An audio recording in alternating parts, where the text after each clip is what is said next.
जिसमें हमने आपका ये वाला टॉपिक कंप्लीट कर लिया था, pedagogical strategy to response to individual need of learner in classroom, peer tutoring वाला, cooperative learning, social learning, buddy system, reflective teaching and multi sensory teaching. Reflective teaching आप लोगों को मैंने घर से पढ़ने के लिए दिया था कि ये लास्ट ईयर आपका हो चुका है रिफ्लेक्टिव टीचिंग वाला। कुछ याद है या 2 दिन में भूल जाते हो क्या काम दिया था?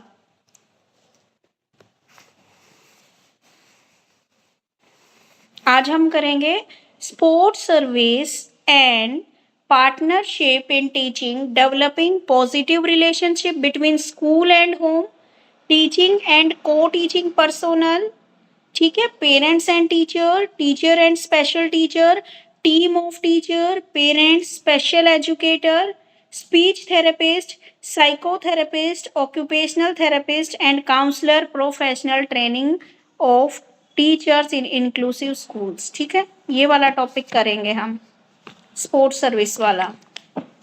निकाल लीजिए।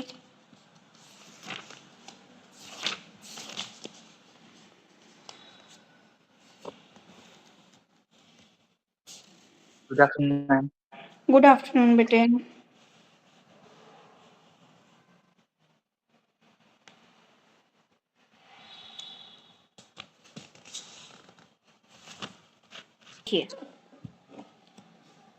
आपकी 4th यूनिट का सेकंड पॉइंट दे रखा है, sports services and partnership in teaching, discussion education consciousness and facilities for the children with special education needs. ठीक है, educational consciousness and facilities for hearing impaired children.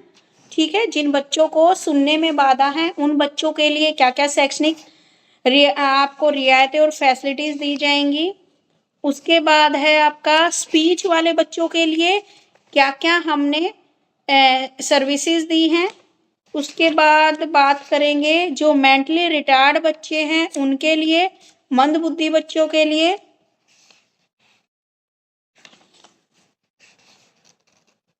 Learning disability जो child हैं उनके लिए क्या क्या हमने सर्विस दी हैं, गिफ्टेड चिल्ड्रन के लिए, यानी कि जितनी जितनी आपने डिसेबिलिटीज पढ़ी थी उन डिसेबिलिटीज को लेकर आपको यहाँ पे बताना है कि आपने क्या क्या सर्विसेज उन बच्चों को प्रोवाइड की हैं।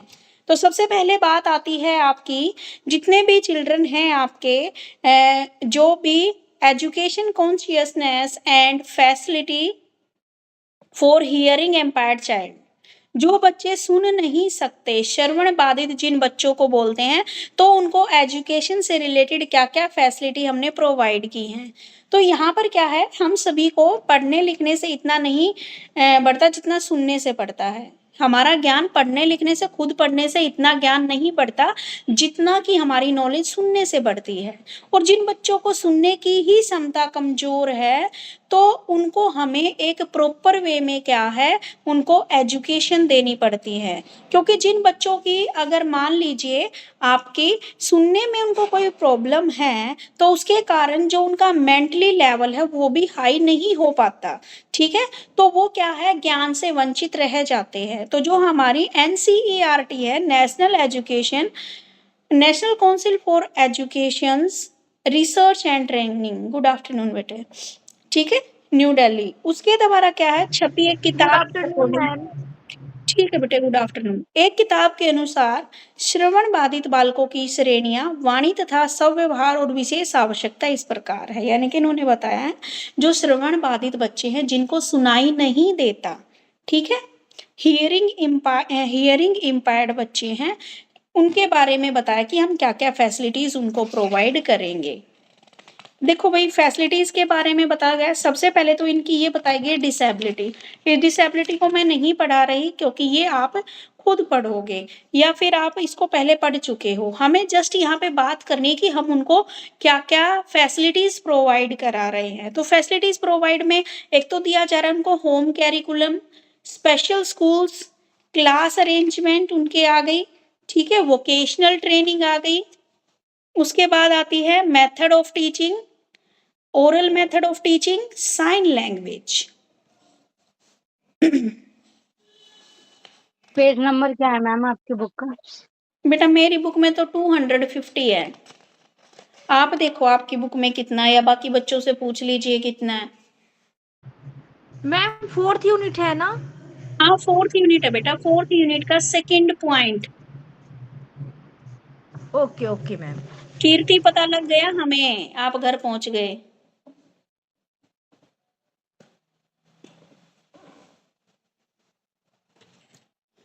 समझाना है, ठीक है, चार्ट और चित्र के जरिए हमें इन बच्चों को सिखाना है, ठीक है।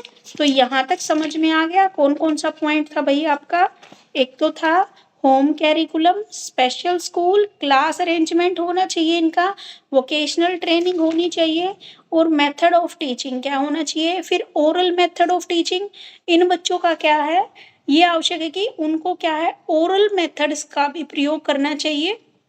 साधारण बालकों की तरह इनको भी ट्रेनिंग देनी चाहिए ताकि ये बोल सके और अपने विचारों को प्रकट कर सके।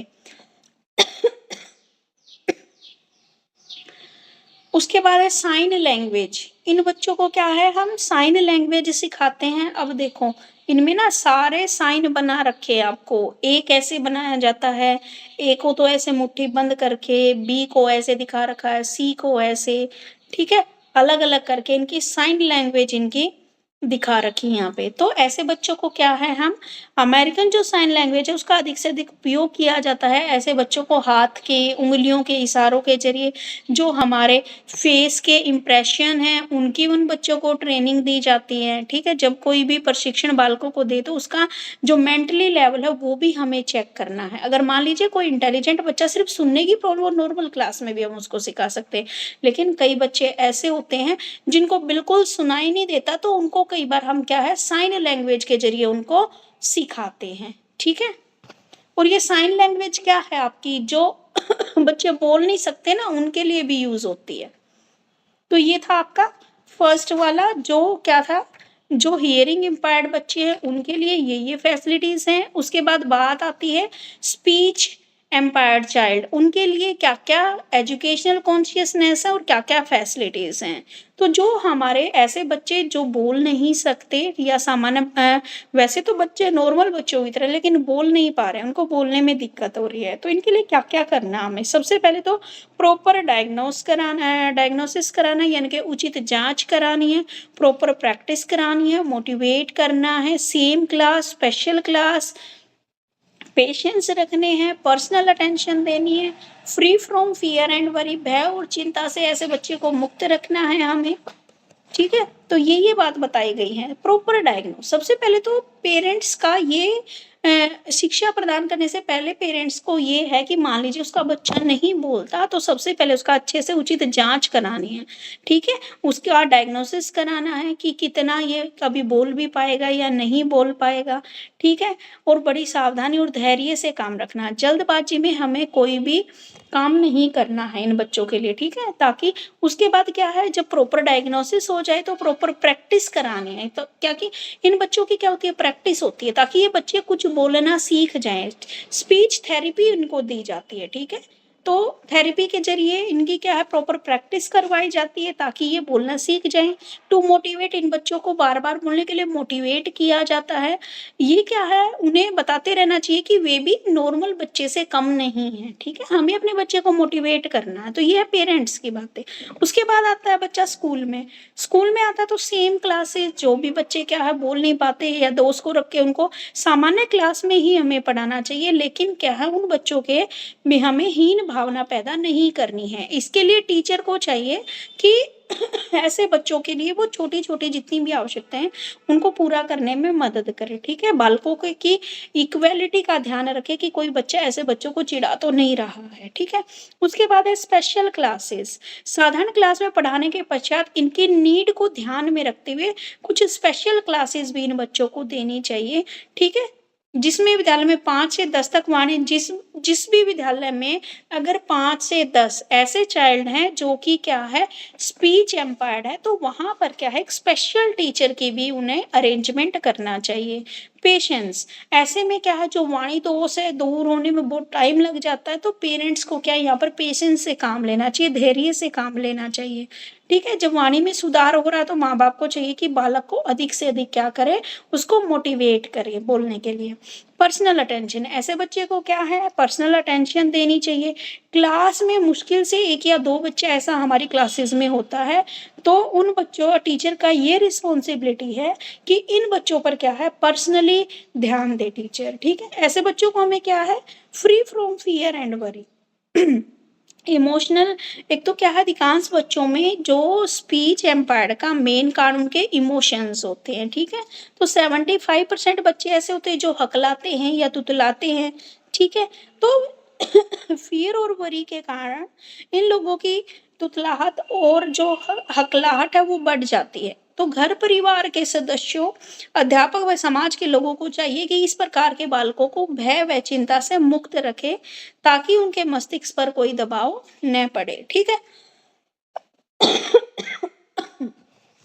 तो ये बता रखिए स्पीच एम्पायर के लिए।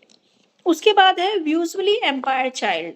ये बेटा आपने ना पहले सारी चीजें पढ़ रखी है फर्स्ट यूनिट में।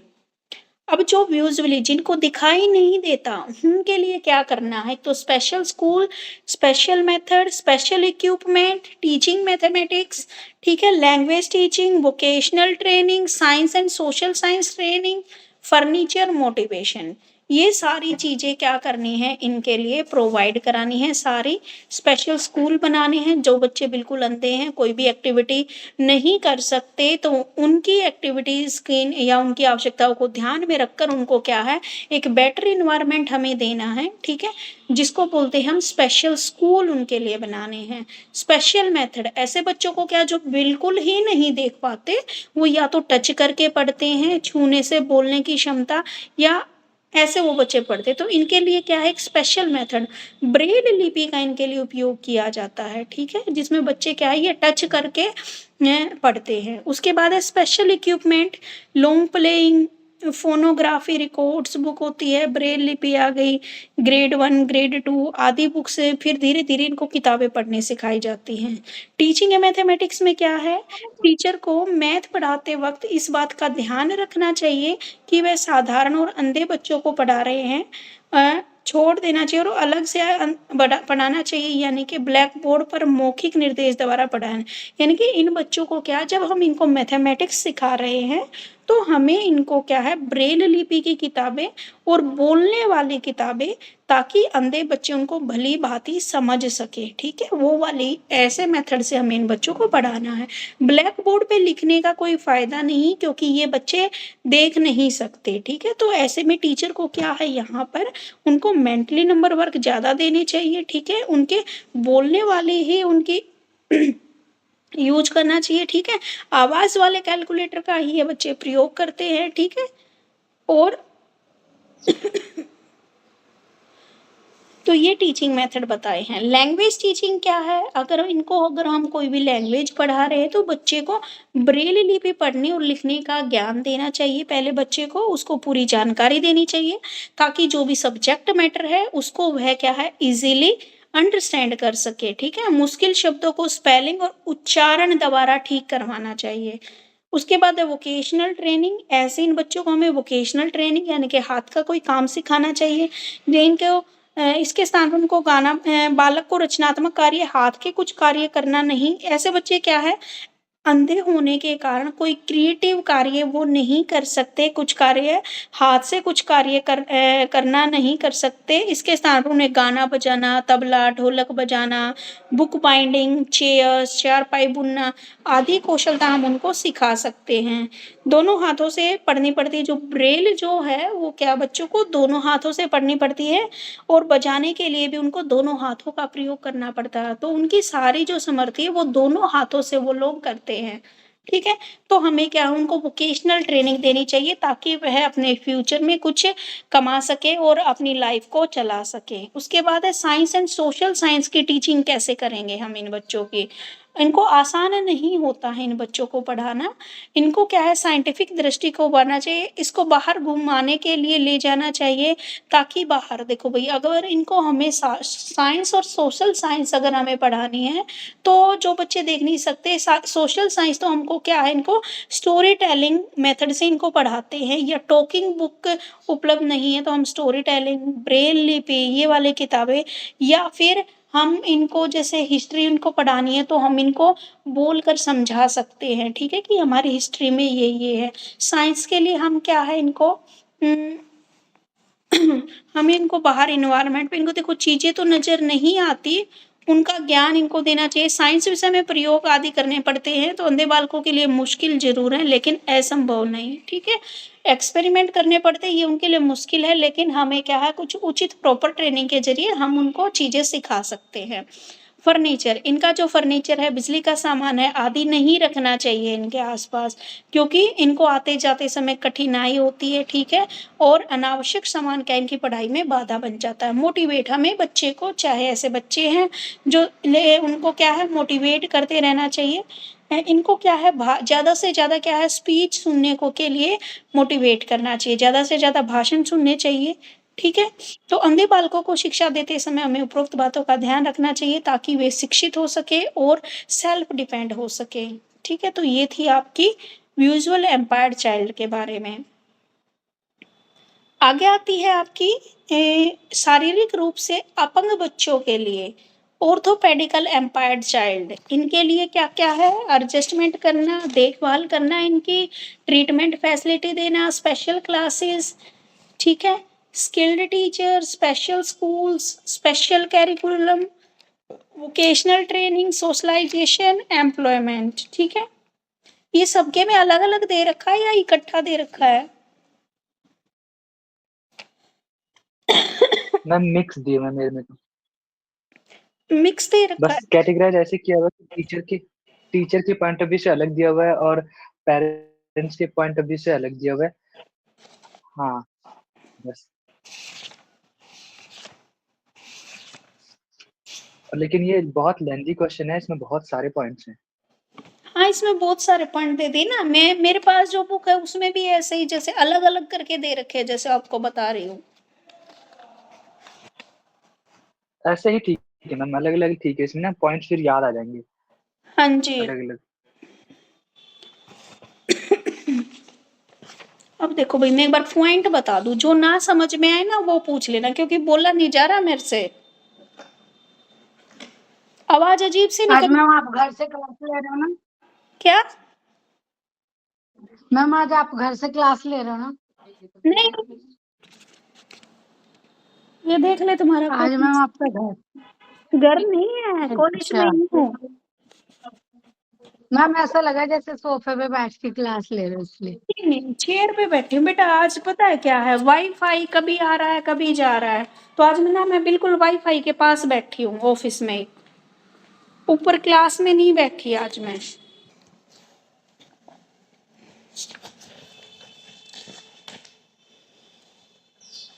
देखिए अब आते हैं आपके जो बच्चे ऑर्थोपेडिकल एम्पायर्ड चाइल्ड है उनके लिए क्या क्या फैसिलिटी आप प्रोवाइड करा सकते हो। एक तो एडजस्टमेंट में उनकी हेल्प कर सकते हो कि किस प्रकार वह अपने घर पे स्कूल में सोसाइटी में आसानी से एडजस्ट कर सके, कोई उनको क्या है हीन भावना से ना देख सके। उसके बाद है लुक आफ्टर, देखभाल करना ऐसे बच्चों की।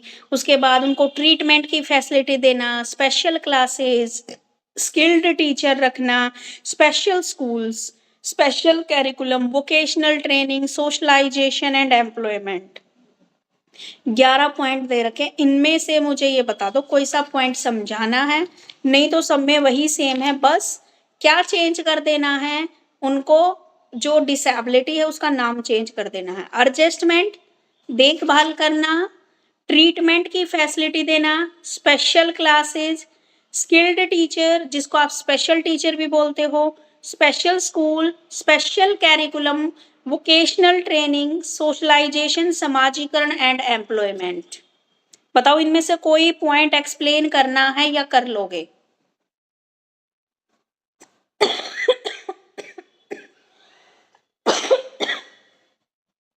बताओ भाई। ठीक है, तो ये थे आपके। अब मेंटली रिटार्ड बच्चों के रिगार्डिंग देखो क्या क्या है।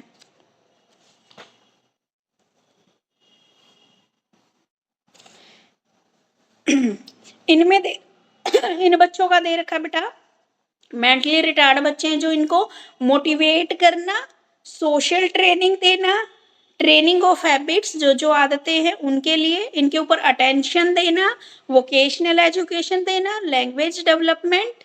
ठीक है, स्पेशल स्कूल्स आ गए, special curriculum, audio video aids, ठीक है, special teaching method, special time table बनाना, individual attention, vocational education, practice करवाना इनकी। ठीक है, रोल ऑफ पेरेंट्स, ये पॉइंट्स इसके अंदर हैं। अब मुझे नहीं लगता इसमें कोई नया पॉइंट है। मैम सारे सेम मैम एक ही बार है ना पॉइंट, ये? बस इसमें क्या कर रखा बेटा, इन पॉइंट्स में जो डिसेबिलिटी हो गई ना उसका नाम चेंज कर दिया।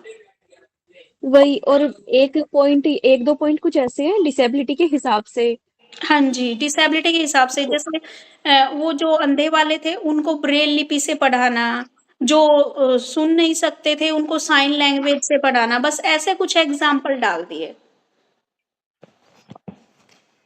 उसके बाद है लर्निंग डिसेबल चाइल्ड, इनके लिए क्या क्या है, वही लर्निंग में अलग अलग लर्निंग डिसेबिलिटीज देखी जाती है, उसके अकॉर्डिंग सेपरेट स्कूल हो गए, या फिर एक सेम स्कूल है तो सेपरेट क्लासेस हो गई, स्पेशल टीचर की बात आ गई, इन्वायरमेंट आ गया, कैरिकुलम आ गया। फिर देखा जाता है अगर मान लीजिए किसी को लिखने से दिक्कत है तो स्पेलिंग की तरफ ध्यान देना उनको, किसी को मैथमेटिक्स में वाली प्रॉब्लम है तो उनको मैथमेटिक्स में ज्यादा, किसी को क्या है कैलीग्राफी से रिलेटेड है, हैंड रिटन है तो राइटिंग से रिलेटेड।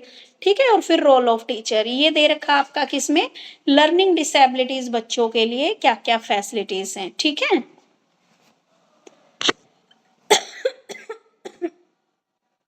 एक मिनट बेटे, यहां तक हो गया क्लियर। अब देखो जो आपके गिफ्टेड चिल्ड्रन हैं, ठीक है, जो जीनियस बच्चे जिसको बोलते हैं, इनके लिए क्या क्या बताया गया है, इनको दिया गया है separate classes, separate school, audio video aids. ठीक है, एनरिच्ड कैरिकुलम, इनके कैरिकुलम में बहुत ज्यादा चीजों को क्या है, ये बच्चे क्या होते हैं बहुत ही गिफ्टेड है, प्रतिभाशाली है, क्रिएटिव है। ठीक है, इनकी मेंटल एबिलिटी बहुत ज्यादा है नॉर्मल बच्चों से, तो इनका क्या है एक एनरिच्ड कैरिकुलम, यानी कि बहुत समृद्ध कैरिकुलम इनका बनाना है ताकि ये चीजों को अच्छे से एक्सप्लोर कर सके। उसके बाद क्या है, को कैरिकुलम एक्टिविटीज भी इनकी शामिल करनी चाहिए, पर्सनैलिटी डेवलपमेंट भी आ गई, इनको ट्रेनिंग भी अच्छी देनी चाहिए, गाइडेंस एंड काउंसलिंग करनी चाहिए इनकी, और टीचर का क्या रोल है। ठीक है, ये पॉइंट इसके दे रखे हैं। उसके बाद है आपके पिछड़े बच्चे हैं जो बैकवर्ड चाइल्ड है, उनके लिए क्या क्या फैसिलिटी है, वही सेपरेट क्लासेस। ठीक है, रेगुलर स्कूल है तो regular classes, proper curriculum, teaching model, को कैरिकुलम एक्टिविटीज करवानी चाहिए, होम एंड स्कूल का एनवायरनमेंट इनको ऐसा दे कि ये बच्चे क्या है पिछड़े ना रहें, दोनों तरफ इनकी केयर की जाए, वोकेशनल ट्रेनिंग इनको देनी चाहिए, और टीचर का क्या रोल रहेगा यहाँ पे, इन बच्चों की प्रशंसा करे, सहायता करे, सहानुभूति दे, इनको गाइडलाइंस दे कि भाई आप पीछे नहीं हो, आप भी मेहनत करोगे तो आगे बढ़ोगे। ये सारी चीजें इसमें दे रखी हैं। क्लियर हुआ, कुछ है नया पॉइंट।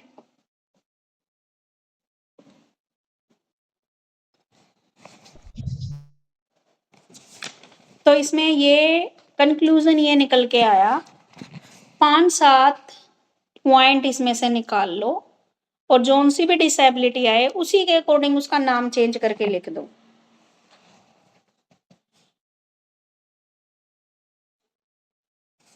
ठीक है,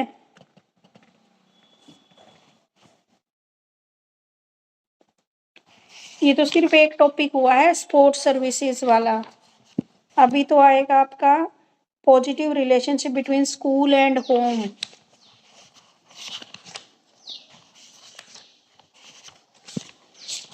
अरे भाई बता दिया करो, कुछ समझ में आ रहा है नहीं आ रहा, या मैं बेवजह ही ऐसे बोल रही हूँ यहाँ पे।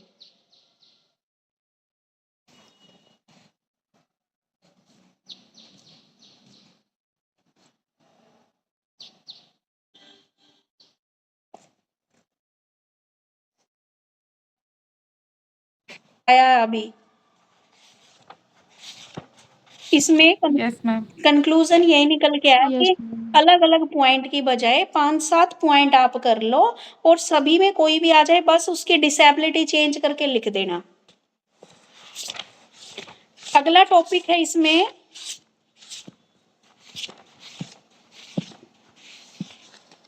लो भाई फिर से भाग गया, लाइट भाग गई, अभी ये नहीं पता कितनी देर चलेगा। स्कूल वाला है, अभी बैठ के पढ़ो स्कूल का क्या रोल है, और परिवार वाला क्वेश्चन मिल गया। फैमिली क्या है, यस मैम। फैमिली का क्या सहयोग है, स्कूल क्या है और स्कूल का क्या सहयोग है। मैम इसी क्वेश्चन में है ना? मतलब क्वेश्चन अलग दे रखा मेरी बुक में, लेकिन टॉपिक यही है, इसी टॉपिक का पार्ट है। ये दूसरा ही टॉपिक इसमें दे रखा ना, पहला तो ये दे रखा sports service and partnership in teaching, उसके बाद है relationship between school and home, परिवार का और इसका